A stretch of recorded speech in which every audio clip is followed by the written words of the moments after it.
Gloria al nombre de Jesús. Los saludo a todos, hermanos y amigos, en el poderoso nombre de nuestro Rey y Salvador Jesús. Así que vamos a tomar este momento para adorar y glorificar este nombre que es sobre todo nombre. Así que voy a clamar a nuestro Dios que tome el control de cada uno de nosotros, para nosotros en todo momento adorarle en espíritu y en verdad. Mi Señor Jesús, mi Rey de Gloria, te doy gracias porque eres bueno y tu misericordia es para siempre.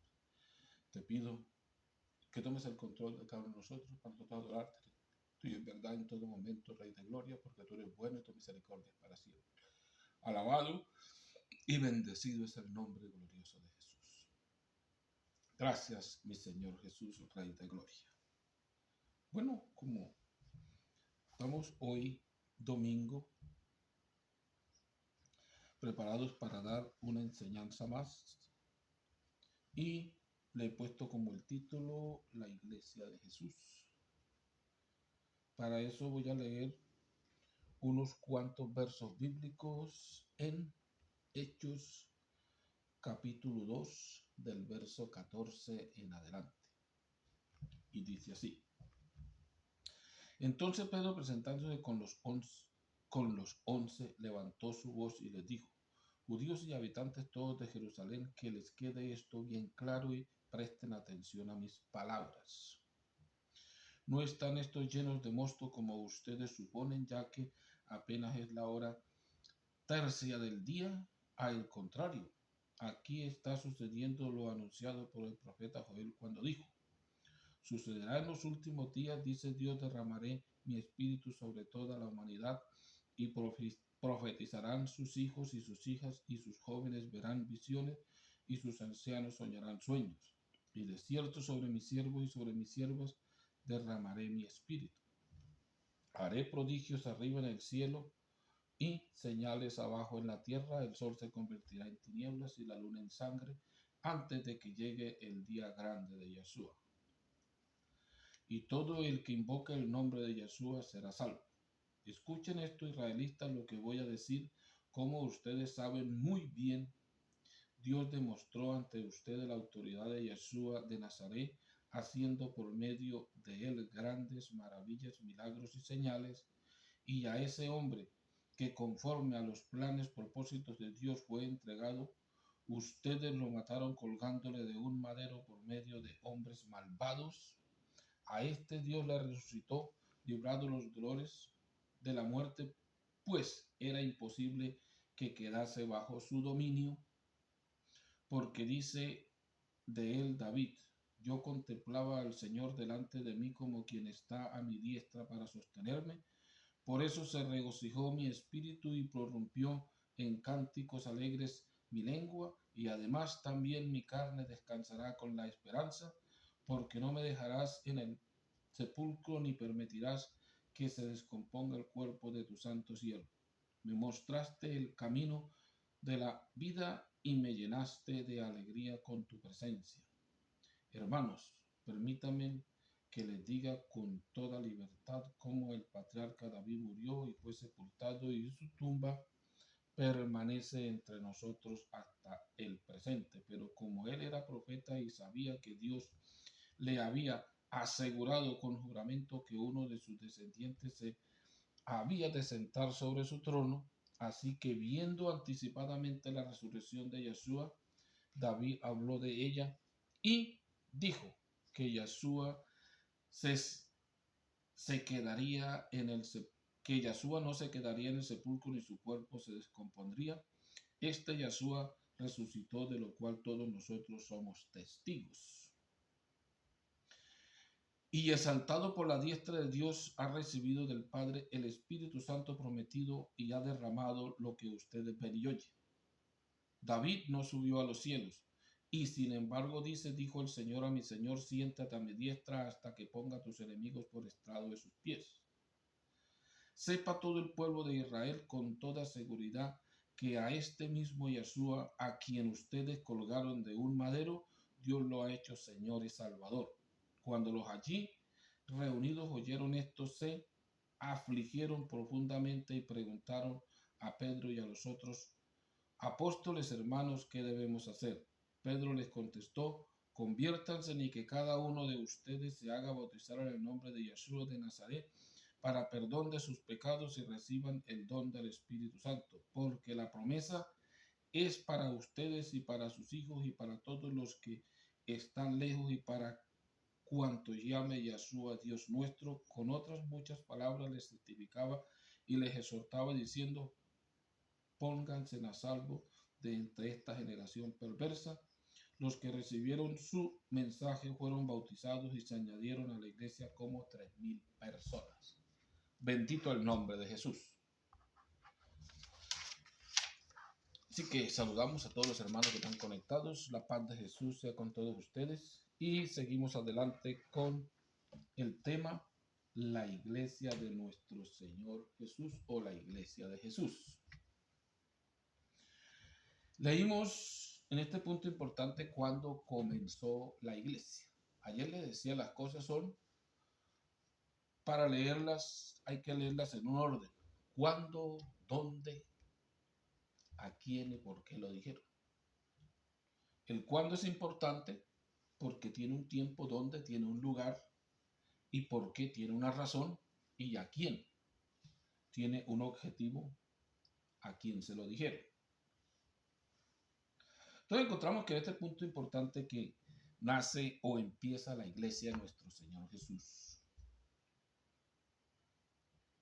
encontramos que para muchos era, y todavía lo es, algo extraño que Dios haya propuesto un plan para levantar un pueblo de entre los gentiles o de entre todo el mundo para su honra y su gloria.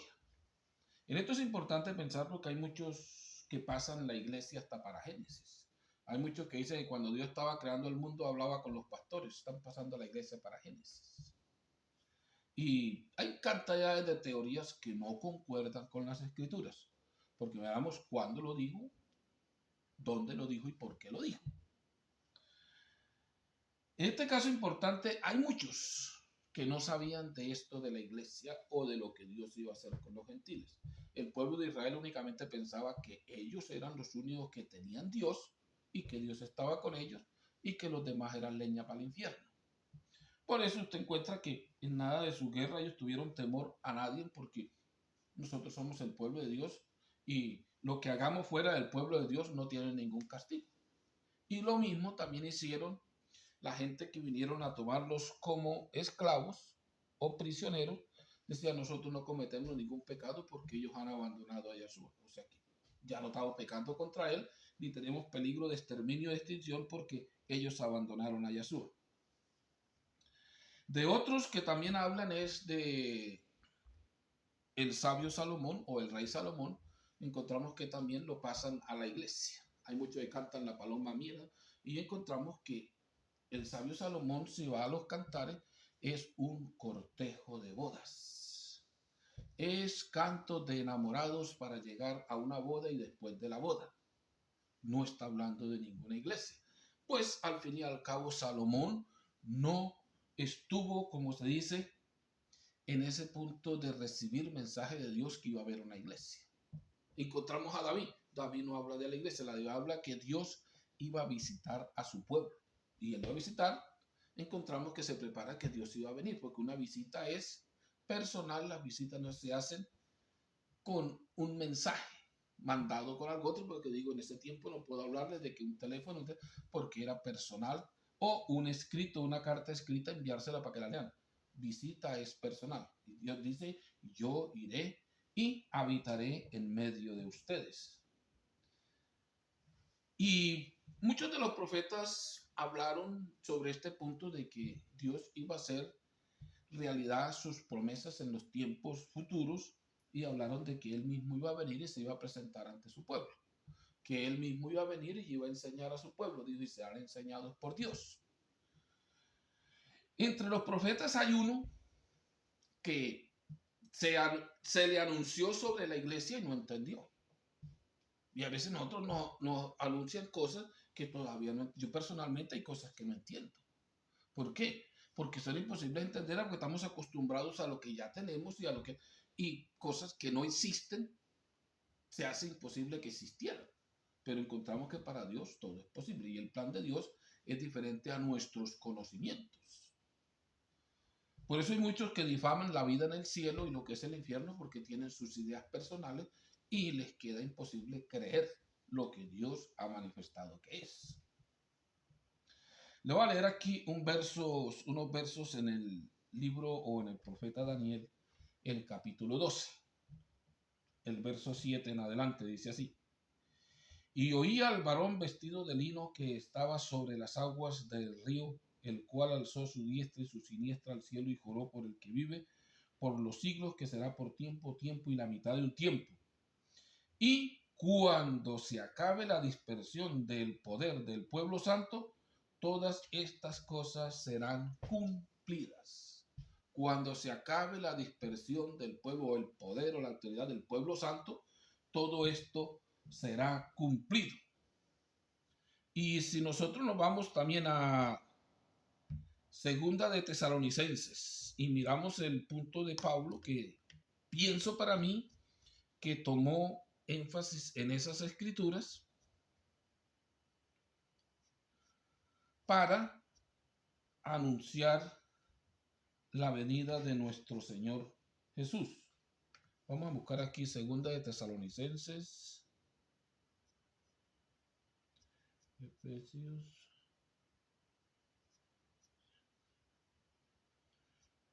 Segunda de Tesalonicenses,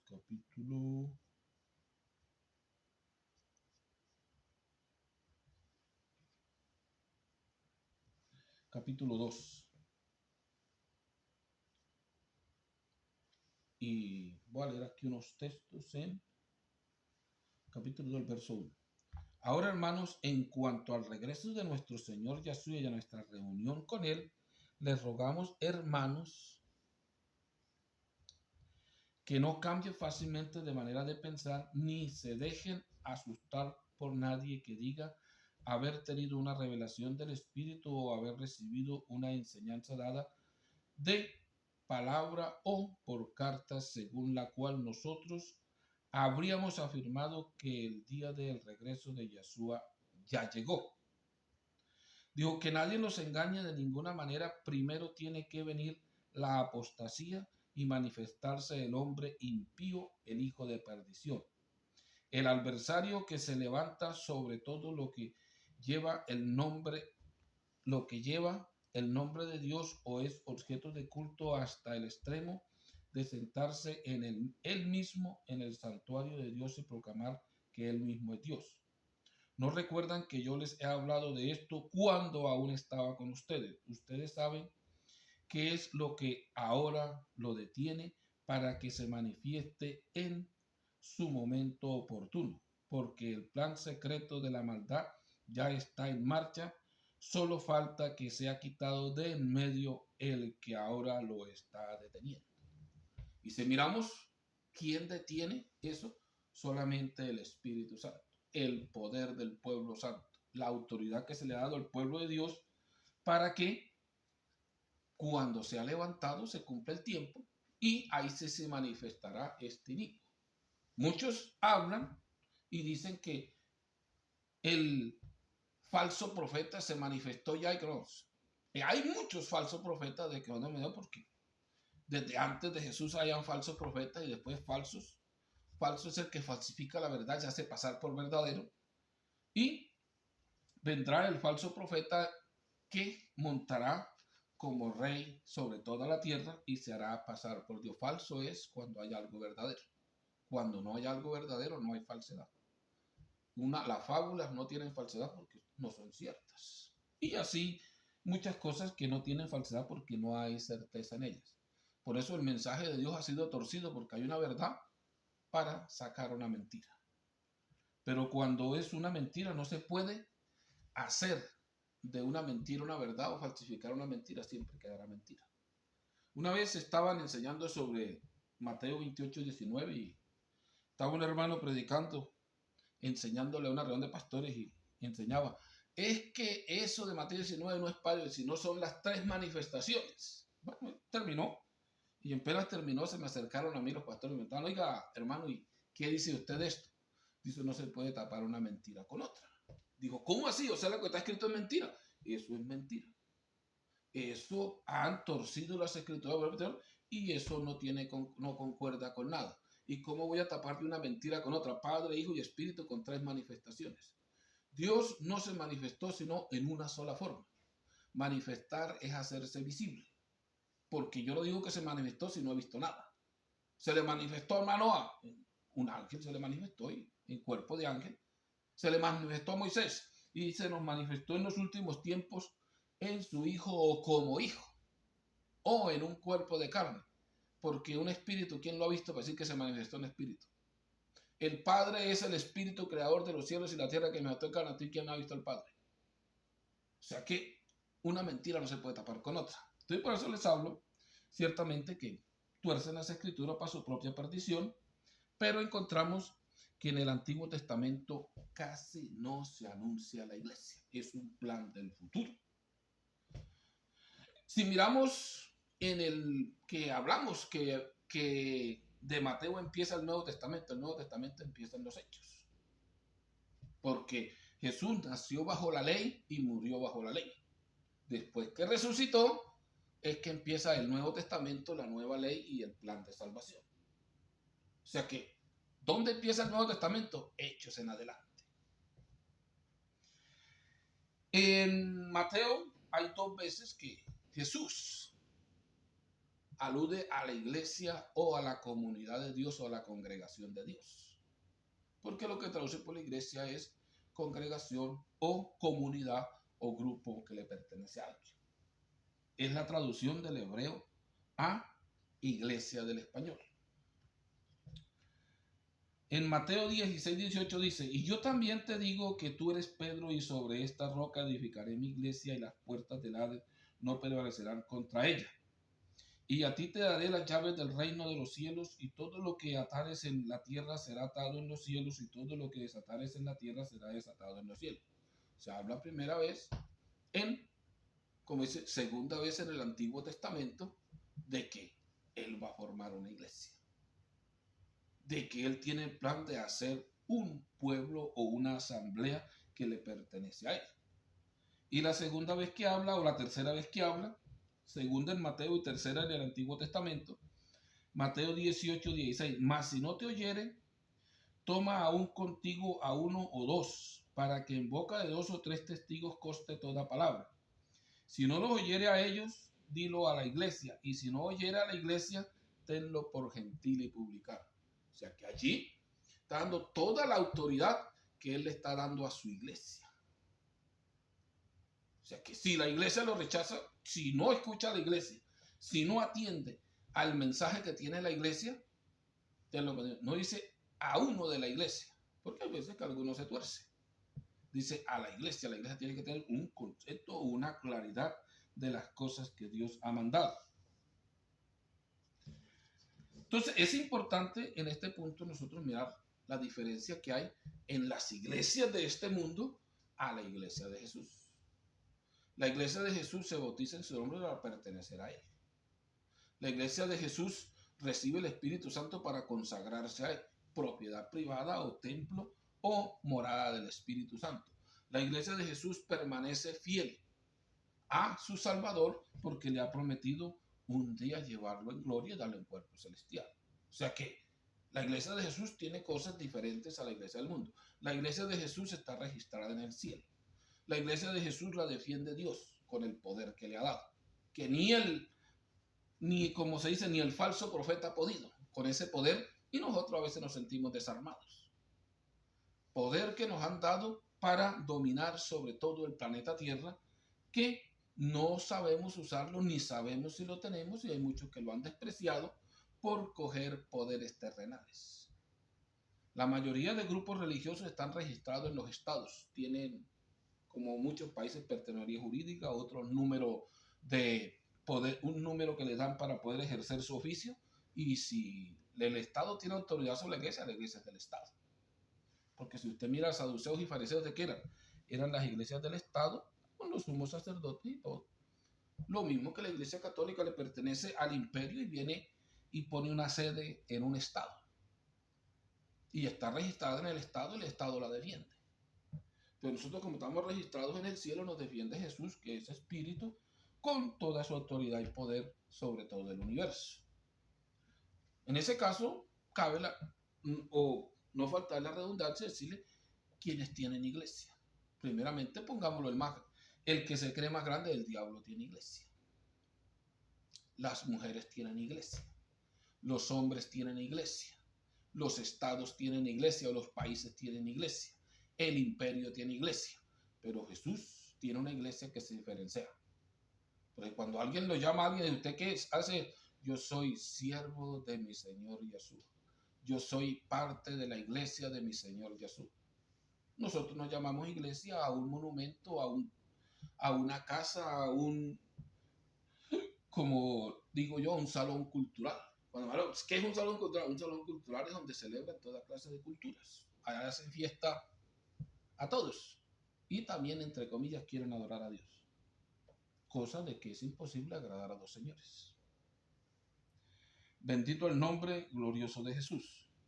Entonces miramos que comienza con su iglesia y cuando ya se acerca la partida de este mundo, le encarga a uno de sus seguidores que él sabía que lo amaba, le encarga su iglesia, su rebaño o sus ovejas o su grupo.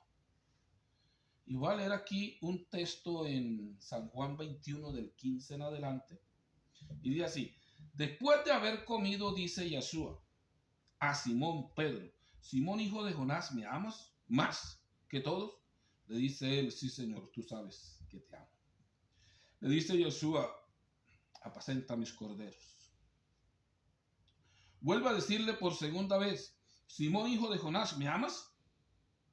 Le dice él: sí, Señor, tú sabes que te amo.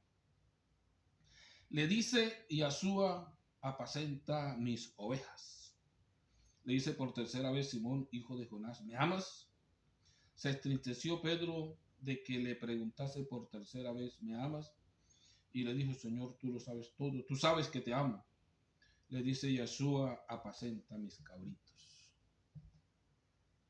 O sea que le está encargando algo. Y cuando Pedro le encarga a los que quedaban después de él, él les dice: apacenten la grey de Dios, el rebaño de Dios o el pueblo de Dios, no enseñoreándose sobre ellos, no haciéndose el dueño de lo que no les pertenece, el dueño de ellos. El dueño es Yeshua. En este caso, en este texto, en esta versión, para muchos tiene confusión porque al hablar de corderos, ovejas y cabritos, la gente ha pensado que los cabritos no sirven. Y hay muchos que le dicen: usted es una cabra, usted no sé qué. En el sacrificio del Antiguo Testamento era lo mismo: un cordero o un macho cabrío. Un macho cabrío es hijo de las chivas, de las cabras, o sea que es un cordero o un cabrito. Y encontramos que en el primer caso dice: mis corderos, ovejas pequeñas que todavía no tiene mucho problema en cuidarlas. Cuando van las ovejas ya hay otro problema: cuidar las ovejas. Las ovejas que se rebelan, se pierden, se van. Pero cuando le dice por segunda vez: si verdaderamente vas a cuidar mis cabritos, son esos rebeldes, pero que todavía Dios los ama. Y que hay muchos que los tiene amarrados para que no se le vayan.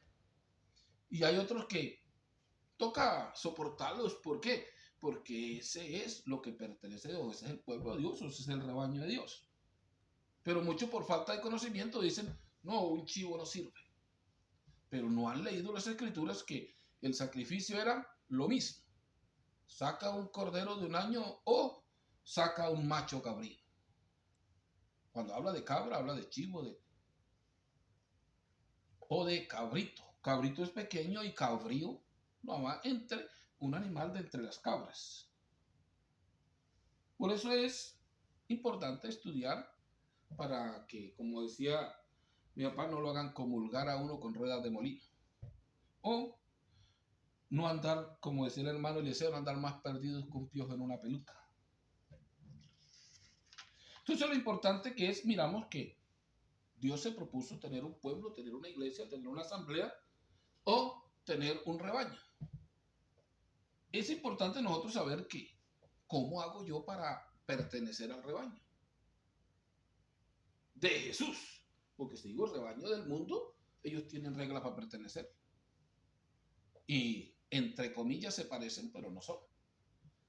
Para pertenecer al pueblo de Dios, encontramos que el discurso que da Pedro en Hechos 2, terminando, encontramos que ¿cómo hacer? Dijo, pues ya que creyeron, porque los que acercaron no creo que no habían creído, eran creyentes en Jesús, pero eran de una religión que los tenía cegados y no entendían cuál era el plan de salvación.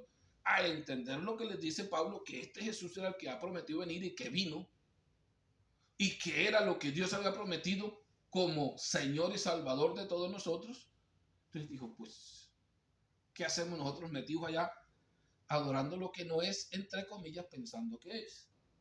Y ahí es donde Pedro les dice, y ya que creyeron y saben quién es Él y quieren agregar a su grupo, le falta una cosa.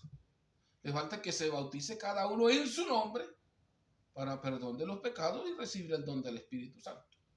Y dice que se bautizaron en el nombre de Yeshua y se añadieron a la iglesia como 3,000 personas. Pero miramos que se añadieron a la iglesia, ¿por qué? Porque si recibieron el Espíritu Santo, pues ese es el punto de que quede añadido a la iglesia. Lo uno es yo empezar a abrazar el mismo género de fe o andar con los que verdaderamente están buscando a Jesús, y para ser parte de su iglesia, o sea, él aceptarme en su iglesia, me tiene que sellar con su Espíritu. Porque de otra manera, si no me ha dado el Espíritu Santo, ¿qué estoy haciendo? Porque dice, el que no tiene el Espíritu de Jesús no le pertenece. A veces dice, hermano, pero no diga eso porque usted enfría a los que nunca han recibido el Espíritu Santo y son los que más plata dan, son los que más sirven. Nosotros no andamos predicando un servicio en la tierra ni economía. Nosotros andamos anunciando a Jesús para que la gente se salve. No para que se sienta contento o se crea que está salvo y el día final no. Perderíamos el tiempo nosotros y ellos. Nosotros por ser mentirosos y los mentirosos no heredan el reino de los cielos. Y ellos por haber creído en nuestra mentira de que todo es así. No. Hay reglas que Dios ha puesto que nosotros no las podemos cambiar. Pablo en todas sus cartas que dice que está haciendo, entrenando un pueblo hasta llegar a ser morada de Dios que es Espíritu. Y si nosotros somos morada de Dios que es Espíritu, somos su pueblo, somos su templo, somos su iglesia. Pero el que ya empezó, que no se canse, que no desmaye, sino que busque la manera cómo agradar a Dios, cómo cumplir lo que Dios ha mandado. Y yo sé que el que cree, como dicen las escrituras, pero no las escrituras del Imperio Romano, las escrituras de sociedades bíblicas, como anteriormente dicen las escrituras, son un libro antiguo, o como dice el Espíritu Santo, sobre él derramaré de mi espíritu, habitaré en él. Pero tenemos muchas controversias con los libros que tenemos y a veces para mí me dicen, y cuando digo Yeshua, hermano, ¿y usted se volvió judío? ¿Está judaizando? ¿Qué se volvió? Digo, lean la promesa, lean los profetas y escudriñen cuándo nació Jesús, dónde nació Jesús, qué idioma hablan allá y cuáles fueron sus promesas. Los profetas dicen, y el nombre de Dios será uno y uno para todas las naciones. No dice uno para Julano, otro para Julano, a como lo quiera traducir. Los nombres no tienen traducción. El que traduce un nombre es un error garrafal, porque no se traducen los nombres se transliteran. O sea, yo escribo el sonido del hebreo en español. Como suena en hebreo, lo escribo en español. Como suena en hebreo, lo escribo en inglés. Como suena en hebreo, lo escribo en francés. Es una transliteración. No las locuras que ha hecho el Imperio Romano con sus estudios bíblicos que los han cogido las mayorías de las iglesias que andan errados y haciendo errar a los demás. Si en hebreo se pronuncia Yeshua, yo buscaré cómo escribir lo que suene Yeshua en español. Y cómo suene en hebreo Yeshua y cómo suene en el idioma que sea, porque es su nombre para todas las naciones. La mayoría del antiguo continente saben que es Yeshua y no lo han cambiado. Hay muchos que dicen el Jesús de los hispanos, porque en demasiado metido es entre los hispanos. Y cogió el habla inglesa, pero hay muchos que todavía entienden o el que ha estudiado sabe que no puede aceptar un error que se ve en la realidad que es mentira. Los nombres no tienen traducción. Y si va a estudiar hebreo, no estudie hebreo bíblico, como dicen algunos, lo que ya ellos hicieron para interpretar. Estudie hebreo para hablar hebreo. Y cuando vaya a Israel, pues habla hebreo. y sabe el hebreo convencional. ¿Cómo le dicen a Yeshua? Allá le dicen Yeshua. Las letras que tienen no las puede poner en español ni ningún idioma, porque en hebreo todas las letras tienen 4 sonidos. Que nosotros en español tenemos únicamente la C y la K, que tiene 2 sonidos únicamente. De resto no sé si habrá otra letra con 2 sonidos. En el inglés están las 4 vocales con 4 sonidos. En el hebreo están las 27 letras con 4 sonidos. O sea, ¿cómo me va a decir que es una H donde suena por ha, he, hi, ho, hu? O sea, tiene el sonido, 4 sonidos y hasta 5 sonidos. Y al según la letra que la acompañe, cambia de sonido. O sea que no es que le esté enseñando hebreo, sino estoy diciendo, estoy haciendo lo correcto, estoy luchando por hacer lo correcto. Anunciando algo que tiene raíces verdaderas, no que tiene costumbres religiosas. Bendito el nombre de Jesús. Alabado y bendecido sea su nombre. Bueno, el tiempo se está acabando. Me estoy pasando de el tiempo dando este mensaje. Y si seguiríamos hablando sobre la iglesia de nuestro Señor Jesús, hay mucho que Pablo enseñó en sus cartas y los apóstoles, cómo es que se entra a la iglesia de Jesús, cómo es que se permanece en la iglesia de nuestro Señor Jesús y cuáles son los galardones que hay para nosotros. Entonces la importancia es ¿qué es iglesia? Que todo lo debemos saber.